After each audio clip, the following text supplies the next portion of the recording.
ASMR.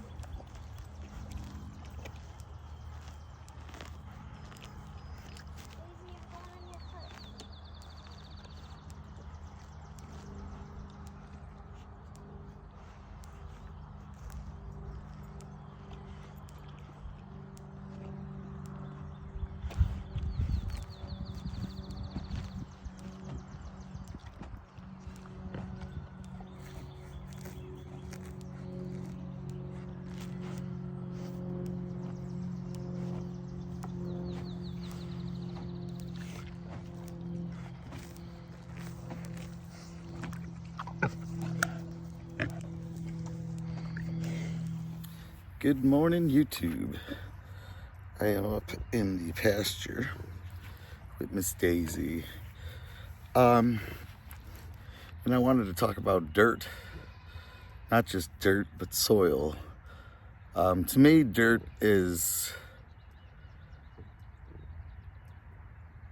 can be used interchangeably with soil, but I think of dirt being in soil and soil being a much greater makeup of other things, including dirt, organic material, living bacteria and fungi and mycelium. All those things to me are soil. And that's kind of what we're up against here. We have a lot of dirt.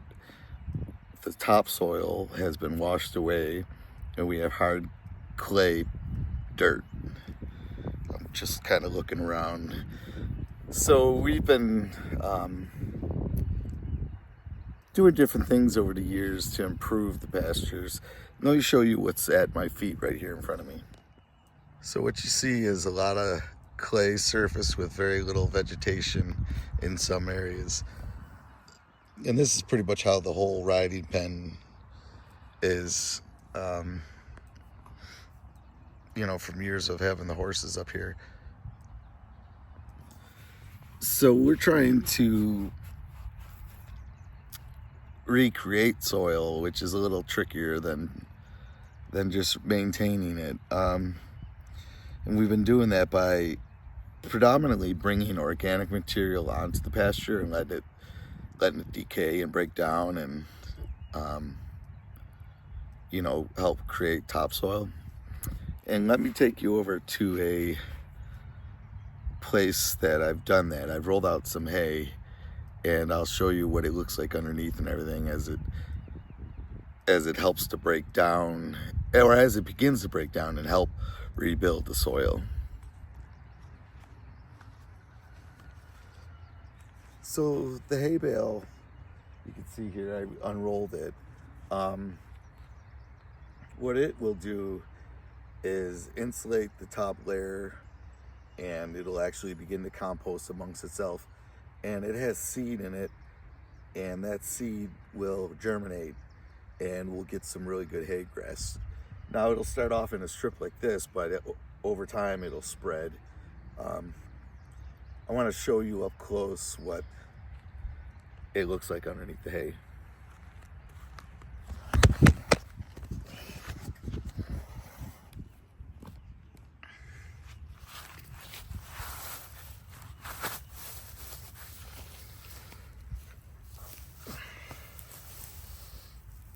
So it's damp down here, I'll tell you that.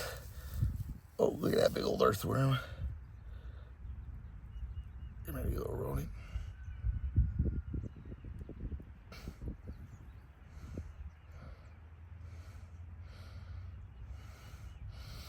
I can't get it, but. So down here was hard pan clay, just like what's right next to it. But because we put the hay on top, it's starting to make and break down and make soil. There's actually seed. Here's a little seed right here by my finger that's starting to push up and grow through. Here's some grass as well. So it'll continue to do that over the next few weeks. And, all the way down the line. And I won't ever remove this. I'll leave it and let the grass grow right up through it and just let it completely break down. And we'll have a really nice strip of grass right here. But no, I'm kidding. And what will happen is it as it grows and seeds, it'll help the areas next to it. And as I add organic material, it'll all break down and help build soil. But that's just a quick example of one thing you can do to help the grass grow. You can see the hay bale right behind me there.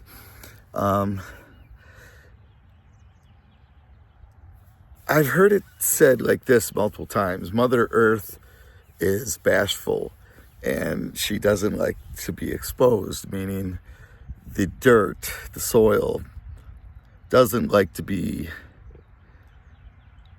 exposed to the air and the direct sunlight. It's a recipe for disaster.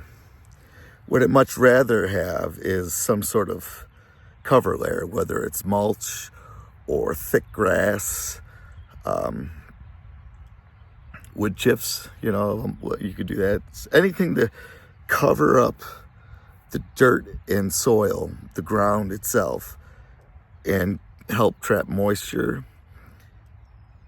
and help facilitate the breakdown process, which is what really makes the soil, the breaking down of the organic material, the straw, the hay, the wood chips, the grass cuttings, all that stuff. Breaking down is what makes your soil. So we're using the straw method, but we're also using Daisy to go around and dig up the pasture, because it's been well trampled, this pasture, especially the part that was used as a riding pen. But even the pasture outside of that was well trampled by the horses. So it needs to be broken up. That soil needs to be broken up. By doing that, the latent seed that's in there will start to grow out. And we'll get weeds and grasses and everything. But as time goes on, we'll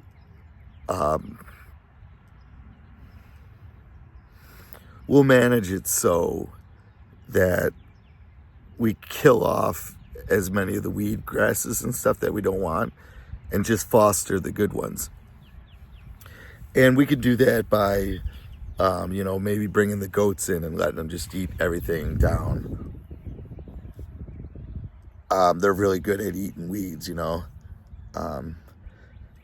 Have Daisy come in after that and she can rip up all the roots and everything. What's interesting is I got her on a new bed right now, and this will be the first bed where the previous beds, as they've been, Daisy's been rotated off the previous beds, we turned them into garden beds. So I haven't been able to witness what happens to the land after Daisy's off it and it's trying to rejuvenate itself. I won't know that until she gets off of this lot that she's on right now and onto another one. And then even then, it's going to take a few weeks for grasses and stuff to grow, and I'm going to have to see what manifests. But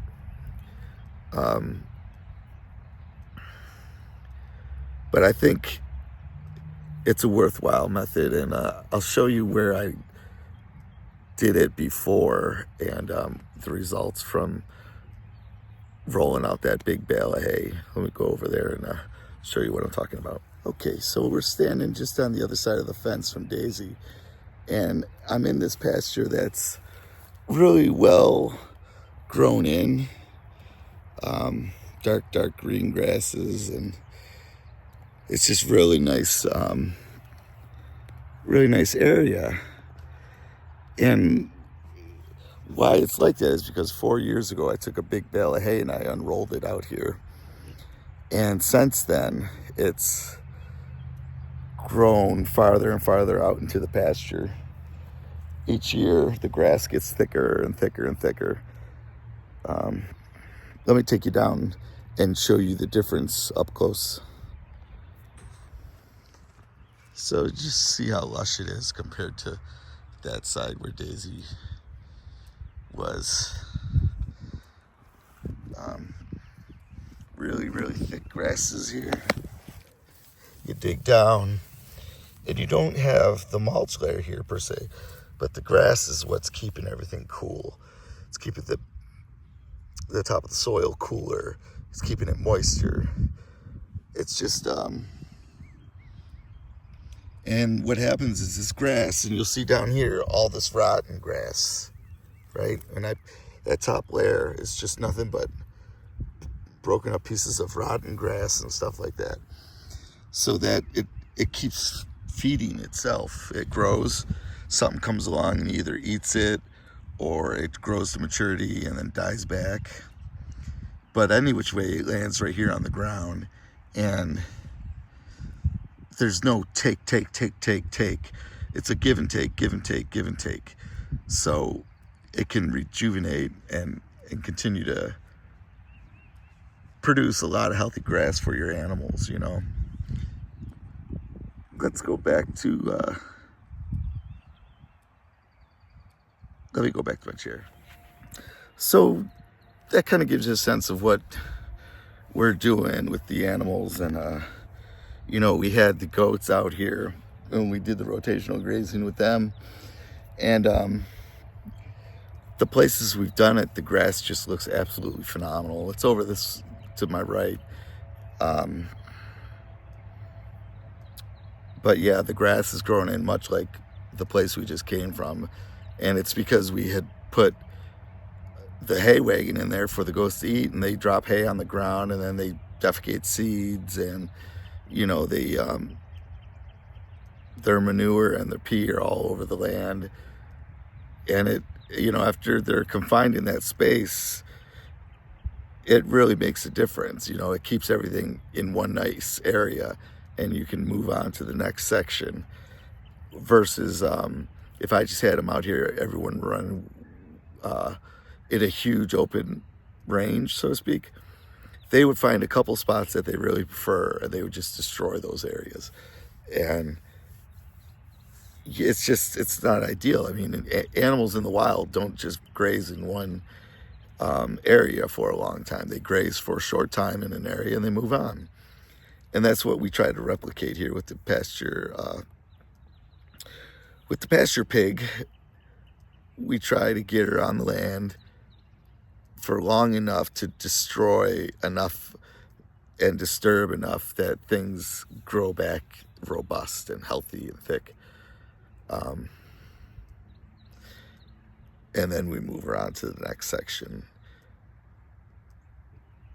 And it's really worked out well so far. And I think when we get the other two pigs this week, we'll really see what kind of damage they could do, because we'll have two different sized pigs. Essentially, we'll have the 8-week-old pigs, and then the Daisy, who's going to be 3. So, but that's all I had. I just thought I'd show you some of the things we're doing with the grass, and maybe at the end of the season I can come back and look at this video and, you know, get an idea of how well we did from, you know, from what we started with. So, all right, folks, thanks for watching. Have a great day. I was up visiting Daisy and I got caught in this downpour, so I'm hiding in her hut. She's just sleeping in it. She don't care. I'm up in the pasture during a heavy rain, and I wanted to show you an example of how topsoil washes away. This is a relatively flat pasture, but there's still enough incline that the water becomes mobile and starts to move stuff around. In particular, it creates these little ridges where all the debris and topsoil get piled and the other areas get washed clean. You can see them, these squiggly lines that you're seeing. That would be topsoil if we had any left, and it would be topsoil if it stayed and had time to break down all the way. But this is what we're up against, and this is why you need mulch. Take a look over where mulch is. That's why you need mulch to hold stuff in place and grass to hold it in place. So I'm showing you guys from way back because if you're up close it's hard to tell, but you can see how the grass is all, well, it's not all, but it has a lot of brown in it right through here. But just behind it, there's a strip of real green, lush looking grass. That's the strip we ran the goats on this winter. And it just looks so much different. We'll take a walk up close and I'll show you what I mean as far as just the quality of grass right there. Now we moved them in a bunch of other spaces. In fact, they were in this old garden bed too. And if you look around, it's got some of the tallest grasses. And that's part because it was a garden bed, but also because of the goats grazing in here. So as we come up on the strip, you can just see how much thicker it is. So, I mean, way better condition than the stuff we just came off of. Right behind me over there, you can see what I mean. So that's pretty cool to see. First person anecdotal evidence, huh? This is another area that I covered with hay, these mounds. I was getting all kinds of crabgrass and weird weeds that I didn't want to deal with, so the one day I just took a whole bunch of hay and covered the mounds. And I mean, it's just such beautiful grass. Thick. The animals always come over here to try to graze, and I always have to chase them out. So it definitely works. You can see how they're different they are even from the grass that's right next to them. Well, I had to cut the video off there as things were getting late and I just never got back to it, but I'm in the shop and it's the day after. And I really just wanted to talk about the importance of soil. You can't farm good vegetables if you don't have good soil. You can't farm healthy animals and feed them off the grass if you don't have good soil. You know, for what we do, it's paramount. And in the places that we're lacking, that's where we have to put most of our attention to. We are just out, the kids and I were just out walking in the rain again and seeing all the examples of water, forced erosion and everything. It's really something. I mean, I said at one point to the kids, I can't believe the amount of water I'm watching wash across our land. And in multiple places, we had little streams that were like 6 inches deep where the water was just whoosh. And it was a lot of it, you know, wide swaths of it. And on the flat portions, you got that ribbing that I was showing you from the debris being moved, even on a flat surface where it kind of stays together in these ribbons and everything. So we're really up against it in those areas where it's really, really hard clay. And I noticed the mulch does something else. It locks in all that debris. It just can't wash away. And the debris is what eventually becomes topsoil. So it needs to stay where it's at. So I definitely think next time I order hay, I'm going to order maybe a half dozen bales just to roll around in different places. I really am liking the results, and it's effortless. It really is. Let it put it down and let Mother Nature do the work. So that's all I really got for the video. Just thanks for watching, and see you next time.